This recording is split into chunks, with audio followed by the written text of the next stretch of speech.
할렐루야. 오늘도 오후 찬양 예배를 함께 하시는 우리 모든 성도님들 주님의 사랑으로 축복하고 환영합니다. 오늘은 하나님의 열심과 은혜라는 제목으로 함께 말씀 나누기 원합니다. 여러분, 우리가 살다 보면 또 살아가다 보면 꼭 기억해야 할 것을 잊어버릴 때가 있어요. 또 반대로 잊어버려야 할 것을 몇십 년째 꼭 기억하시는 분들도 계셔요. 그렇죠? 근데 무엇인가를 잊어버린다는 것이요, 망각한다는 것은 과연 은혜일까요? 아니면 저주일까요? 이 망각에 관해서는 개인의 상황에 따른 입장 차이가 굉장히 크거든요. 그래서 너무 의견이 달라요. 좀 극단적인 예화이긴 하지만 어떤 분이 트라우마로 인한 상처를 가지고 계신다면 그분이 그 추억, 그 나쁜 추억을 잊어버리는 것, 아예 씻은 듯이 다 지워버리는 것은 너무나 큰 축복일 것입니다. 오랜 기도 제목일 수도 있어요.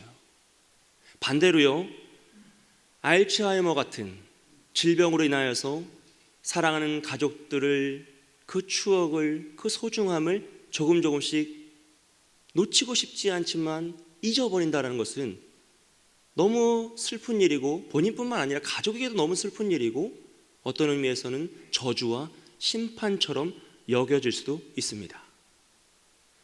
어떤 의미에서 이렇게 극단적인 상황 말고요, 그냥 우리 일상적인 상황 속에서 우리가 꼭 기억해야 할 것을 기억하고 잊어버려야 할 것을 잊어버릴 수 있다면 그것은 정말 큰 축복이겠죠. 정말 큰 은혜일 것입니다. 여러분, 한번 생각해 보십시오. 우리가 받은 추억, 소중한 사랑, 감사, 은혜, 하나님의 도우심을 우리가 잊지 않고 늘 간직할 수 있고요, 내가 받았던 상처, 아픔, 또 죄의 유혹들을 다 잊어버릴 수 있다면 얼마나 좋을까요? 얼마나 행복하겠습니까? 하지만 안타깝게도요, 우리는 어떻게 살아가죠? 꼭 기억해야 할 것을 너무 쉽게 잊어버려요. 또 꼭 잊어버려야 할 것을 너무 오랫동안 묵상하며 살아갈 때가 많더라는 것이죠. 여러분, 가상칠언 기억나십니까? 부활의 은혜, I am. 일주일밖에 지나지 않았어요. 그런데 어느덧 너무 쉽게 잊혀져 간다는 거예요. 여러분, 우리가 붙잡지 않으면요, 은혜의 추억들요, 그 소중한 은혜요, 정말 시간의 바람처럼 날아가 버립니다. 반대로 섭섭하고 상처받은 그 사건은요, 몇십 년이 지나도 어제 일처럼 생생해요. 그때 그 말 했던 걸 아직도 기억하고 있어요.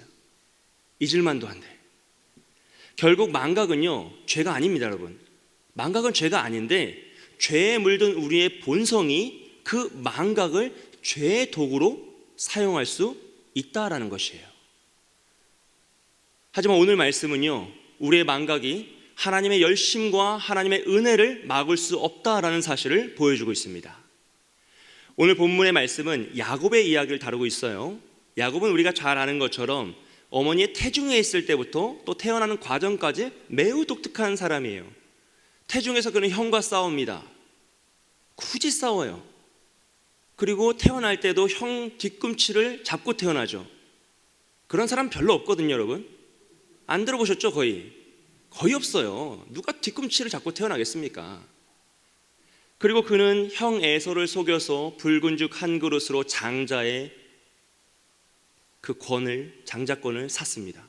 나중에는 아버지 이삭을 속여서요, 장자의 축복까지 차지해내죠. 결국 그는 속임수의 대명사로 불리는 존재가 되었어요. 하지만 야곱이 스스로 자신의 지혜와 능력을 의지하여 모든 것을 다 차지할 수 있다라고 생각한 바로 그 순간 형 에서가 야곱을 죽이기로 결정합니다. 결국 야곱은 삼촌 라반이 살고 있는 하란 땅으로 도망을 치는데요, 명분상으로는 아내를 찾기 위해서 떠나는 길이었어요. 하지만 사실은 형이 야곱을 죽일까봐 형이 무서워서 도망치죠. 야반 도주를 하는 것이었어요. 아브라함이 아들 이삭의 아내를 찾기 위해서 종을 하란 땅으로 보낼 때요, 금은 보화의 예물을 가득 실어서 보냅니다. 그런데 야곱은 정말 부잣집 막내 아들이었거든요. 뭐 오늘날 따지면 재벌가 막내 아들이에요. 근데 그가 홀로 길을 떠나고 있고요. 금은 보화는 고사하고 그를 시중드는 시종도 한 명 없어요. 스스로 고백하기를 나는 지팡이 하나를 붙잡고 요단강을 건넜다라고 이야기하고 있습니다. 야곱은 자신의 지혜와 능력을 의지하여 모든 것을 다 차지할 수 있을 것이다 라고 교만한 생각을 하였지만 결과는요, 모든 것을 잃어버리는 초라함의 모습이었습니다. 그럼에도 불구하고 하나님은 그런 야곱을 찾아가 만나주세요. 사랑하는 여러분, 야곱의 교만이 하나님의 열심과 은혜를 막을 수 없습니다. 집을 떠나 길을 나선 야곱은 저녁이 되어 노숙을 하죠. 그냥 길에 자는 거예요. 바닥에서 돌을 베개 삼아 자고 있었습니다. 하나님은 꿈을 통하여 그를 만나주시고요, 그에게 위로하시며 오늘 본문의 말씀을 선포하세요. 우리 28장 15절 말씀 다시 한번 보겠습니다. 내가 너와 함께 있어 내가 어디로 가든지 너를 지키며 너를 이끌어 이 땅으로 돌아오게 하리라. 내가 내게 허락한 것을 다 이루기까지 너를 떠나지 아니하리라 하신지라. 아멘. 여기서 내가 너와 함께 있어는 임마누엘 축복이죠. 하나님이 항상 함께 하시겠다는 거예요. 내가 어디로 가든지 너를 지키며 보호하심입니다. 너를 이끌어 이 땅으로 돌아오게 하리라. 아브라함과 이삭의 언약을 다시 선포하시는 거예요. 내가 내게 허락한 것을 다 이루기까지 그 언약의 성취, 그리고 너를 떠나지 아니하리라 동행하심입니다.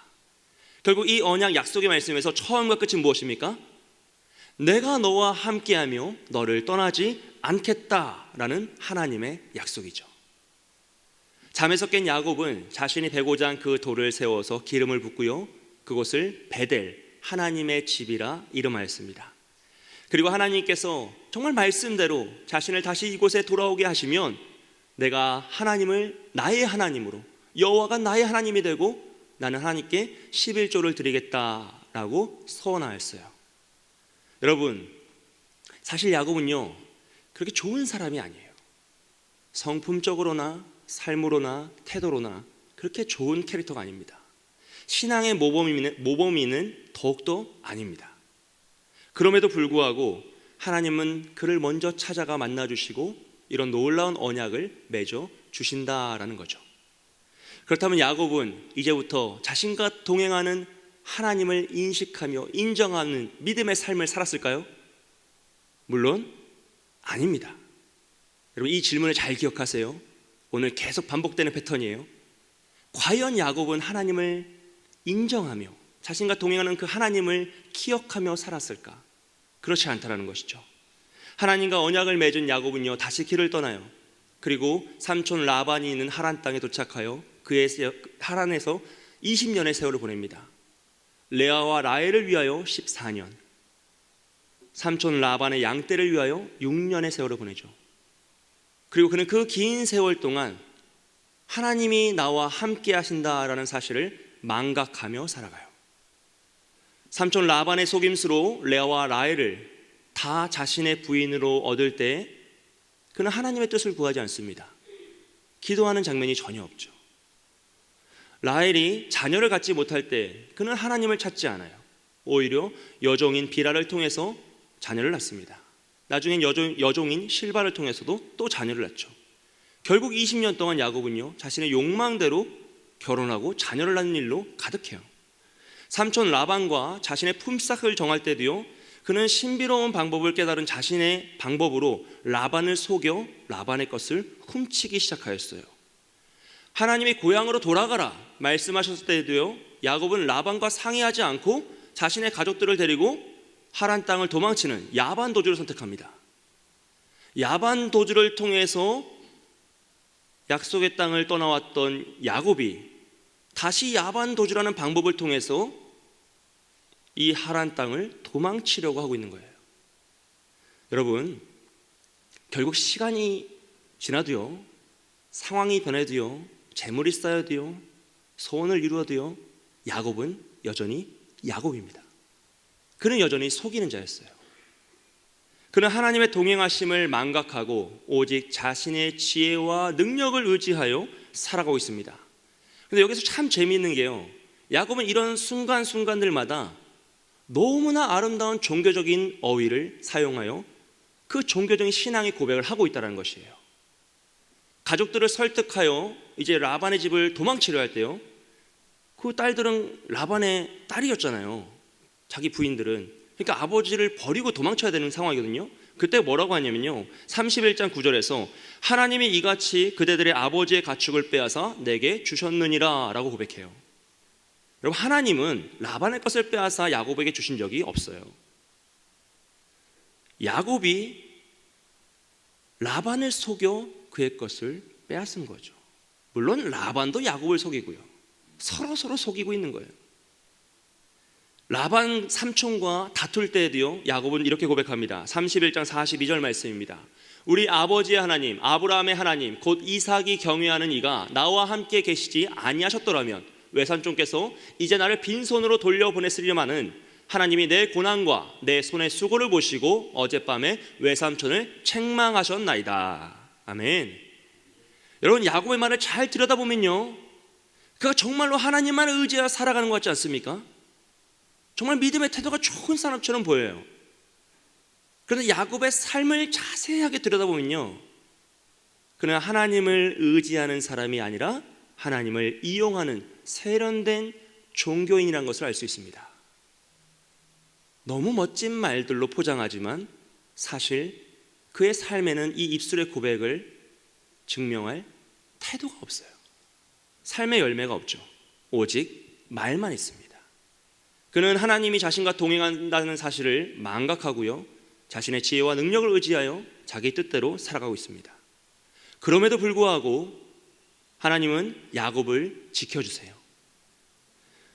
야곱의 망각이 하나님의 열심과 은혜를 막지 못하는 것이죠. 하나님은 라반의 꿈에 나타나셔서 그가 야곱을 잡으러 올 때 야곱을 해치지 못하도록 막아주십니다. 그렇다면 이제는 과연 야곱이 하나님을 의지하며 자신과 동행하시는 하나님을 기억하는 믿음의 삶을 살았을까요? 물론 아니라는 것이죠. 그가 그렇게 살았으면 이렇게 여쭤볼 일이 없어요. 여러분, 계속 똑같은 거예요. 그는 그렇게 살지 않습니다. 그는 우여곡절 끝에 고향에 돌아오지만 형 에서가 자신에게 달려오고 있다는 소식을 듣고 두려움에 떨어요. 그래서 형을 위한 선물을 준비하고 자신의 전 재산을 두 대로 나누죠. 그럼에도 그는 두려워하고 있습니다. 심지어 저녁이 되어서 자신의 부인과 가족들은 다 강을 건너게 하였지만 야곱은 그 강을 건너지 않아요. 두려움에 사로잡혀 혼자 남았죠. 하란 땅을 떠날 때만 하여도 뭐 가족이 최고다, 나는 언제 내 가정을 세우랴 하면서 한탄하였던 그 야곱인데, 죽음의 공포 앞에서 그는 가족을 포기합니다. 재산도 포기하고 가족도 포기했지만 자기 자신은 포기하지 못하죠. 야곱은 자신의 지혜와 능력으로 모든 것을 해결할 수 있다라고 생각했지만 결과는 아무것도 해결하지 못하는 초라한 모습이었어요. 결국 다시 혼자 남게 되었습니다. 그럼에도 불구하고요, 하나님은 그를 찾아가 만나주세요. 여러분, 야곱의 무능함이 하나님의 열심과 은혜를 막지 못합니다. 하나님 야복강가에서 밤이 새도록 야곱과 씨름하시고요, 그의 환도뼈를 쳐서 그의 다리가 절개하셨어요. 야곱의 강청함에 하나님은 그를 축복하시고 그의 이름을 이스라엘로 바꿔주시죠. 야곱은 이후에 남은 평생을 다리를 저는 삶을 살아갑니다. 하지만 그가 한 걸음 한 걸음 그 저는 다리를 이끌고 걸어갈 때마다 그는 하나님과의 씨름을 기억하게 되고요, 하나님이 나와 동행하신다라는 사실을 기억할 수 있는 육체의 표징을 갖게 된 것이죠. 그렇다면 과연 야곱은 이젠 드디어 하나님이 나와 늘 함께 하신다는 사실을 기억하며 믿음으로 살았을까요? 물론 아닙니다. 여러분, 사람 쉽게 바뀌지 않습니다. 집에 계신 분들 생각해 보시면 확실해지죠? 사람은 쉽게 바뀌지 않아요. 야곱은요, 여전히 하나님의 동행하심을 망각합니다. 그래서 형 에서와 극적으로 화해하였지만 약속을 지키지 않아요. 그리고 그는 약속의 땅에 왔지만 배대를 회복하지 않습니다. 당연히 11조도 하나님께 드리지 않죠. 언약을 지키지 않아요. 결국 딸 디나가 너무나 끔찍한 사건을 당하고요, 야곱의 아들들이 피해 복수를 하며 그의 삶은 완전히 엉망진창이 되어버렸어요. 그럼에도 불구하고요, 하나님은 그를 찾아가 만나주세요. 야곱의 실패가 하나님의 열심과 은혜를 막을 수 없습니다. 하나님은 야곱을 만나 베델을 회복하게 하시고요, 주변 나라들로부터 그를 지키고 보호하셨습니다.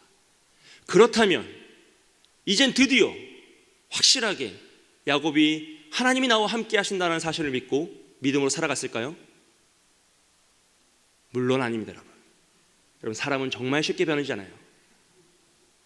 그 후에도 야곱 마찬가지였습니다. 요셉을 잃었을 때도요, 7년의 흉년으로 베냐민을 애굽으로 보내야 했을 때도요, 요셉의 초청으로 온 가족을 이끌고 애굽으로 돌아가야 했을 때도요, 야곱은 여전히 하나님이 자신과 함께 하신다는 사실을 기억하지 못한 채 두려움에 사로잡혀 있어요. 그럼에도 불구하고 하나님은 야곱을 다시 찾아가 브엘세바에서 만나주세요. 그러고 이렇게 말씀하시죠. 우리 46장 4절 말씀 함께 읽겠습니다. 시작. 내가 너와 함께 애굽으로 내려가겠고 반드시 너를 인도하여 다시 올라올 것이며 요셉이 그의 손으로 내 눈을 감기리라 하셨더라. 아멘. 사랑하는 여러분, 어디서 많이 보던 말씀 아닙니까? 이 브엘세바의 언약은요, 사실 베델의 언약과 동일한 내용이에요. 결국 야곱에게 하나님이 지금 평생토록 반복하여 찾아가서 하시는 말씀은 무엇이냐면, 내가 너와 함께 있고 나는 너를 떠나지 않는다는 것을 계속적으로 반복하고 계신 거예요.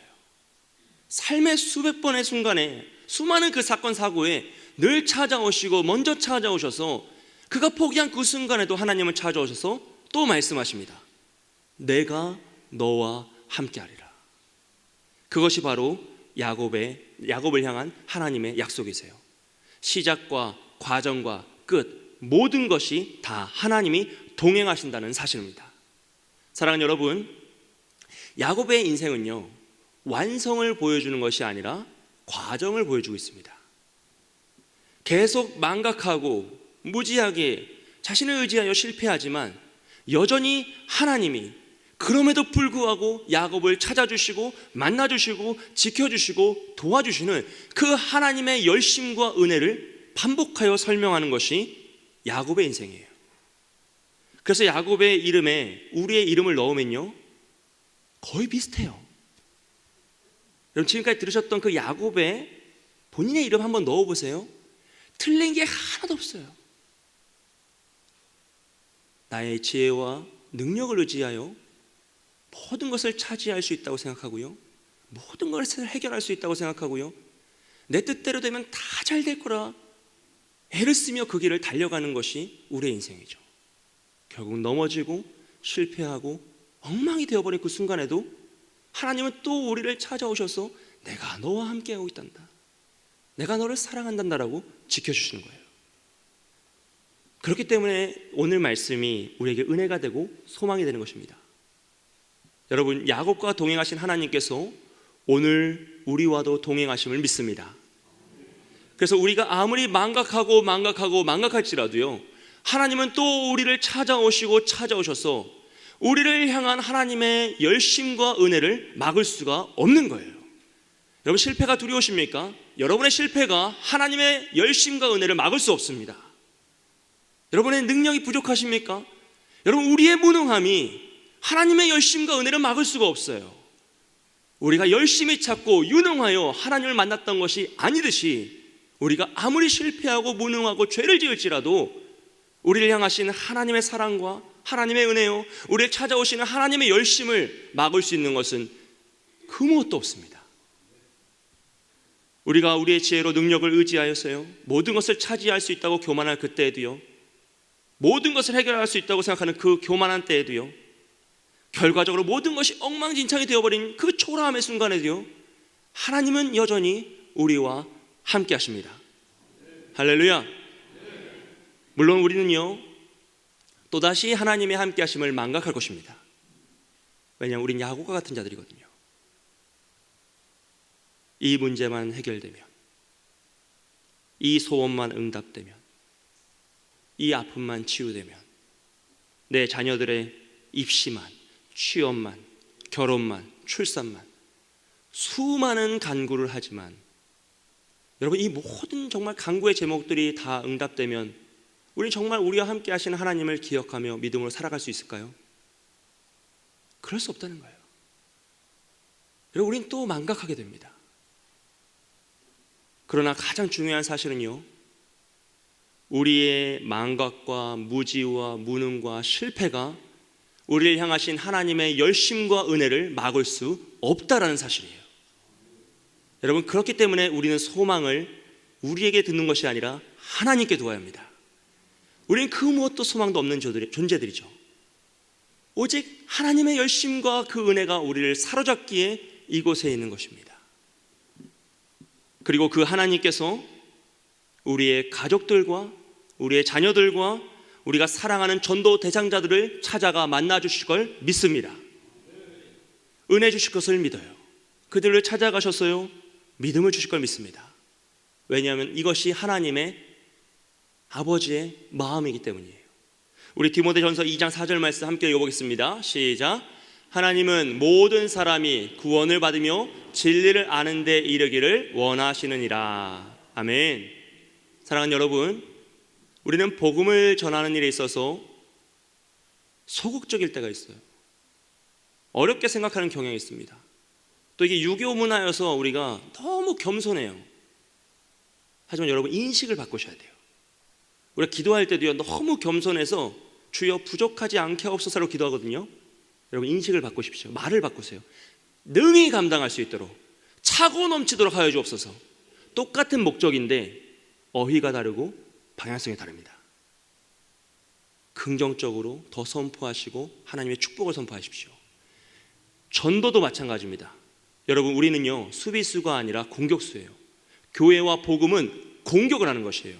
마태복음 16장 18절 말씀 함께 보겠습니다. 시작. 또 내가 내게 이르노니 너는 베드로라. 내가 이 반석 위에 내 교회를 세우리니 음부의 권세가 이기지 못하리라. 아멘.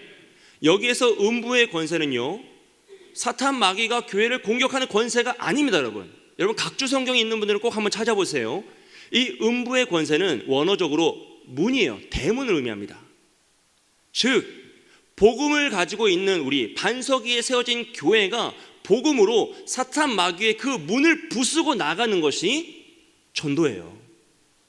그래서 마귀가, 음부의 권세가 우리를 공격하는 것이 아니라 우리가 복음으로 음부의 권세를 공격하는 겁니다. 사랑하는 여러분, 그래서 우리가요, 이 산지를 내게 주소서라고 외쳤던 갈렙처럼 믿음으로 선포하고 복음을 전하며 그 음부의 문을 부수고 나아가면 그 땅을 차지하게 되는 것이죠. 수많은 선교사님들이 우리 이 대한민국 이 땅에 있는 음부의 권세를 부수고 복음을 전하신 결과가 무엇입니까? 오늘날의 한국교회입니다. 이 땅을 차지하여 주의 복음이 흥왕한 이 세대가 된 것이죠. 여러분, 마태복음 11장 22절 말씀입니다. 세례 요한의 때부터 지금까지 천국은 침노를 당하나니 침노하는 자는 빼앗느니라. 우리가 축구를 볼 때요, 공격수가 공격하는 거 우물쭈물대면 어떠시죠? 성질 나오시죠? 내가 뭐 크게 한 것도 없는데 막 성질 나온단 말이에요. 그때는 이제 방언이 나와요. 네, 방언이 나오죠. 마치아라 그러면서 막 나온단 말이에요. 성질 나와요. 마찬가지로 하나님은 우리를 공격수로 세우셨는데 우리가 우물쭈물대면요, 우리가 포기하면요, 답답하신 거예요. 그럼에도 불구하고 우리 찾아오실 겁니다. 더 힘을 내라고, 포기하지 말라고 우리를 가르치실 거예요. 우리가 포기하는 그 순간에도 하나님은 절대로 포기하지 않으십니다. 우리가 낙담하여 쓰러진 그 순간에도 하나님은 우리를 포기하지 않으세요. 우리의 그 무엇이 하나님을 막을 수 없습니다. 그 하나님의 열심과 그 은혜가 오늘 우리를 사로잡고 있어요. 담임 목사님께서 이런 말씀하시잖아요. 기도하고 하면 됩니까? 안 됩니까? 됩니다. 기도하고 하면 된다. 믿으십니까? 바라기는 기도하고 나와 동행하시는 하나님을 의지하여 말씀에 순종하여 하나님이 되게 하시는 그 역사를 체험하고 경험하시는 저와 여러분이 되시길 주님의 이름으로 축복드립니다.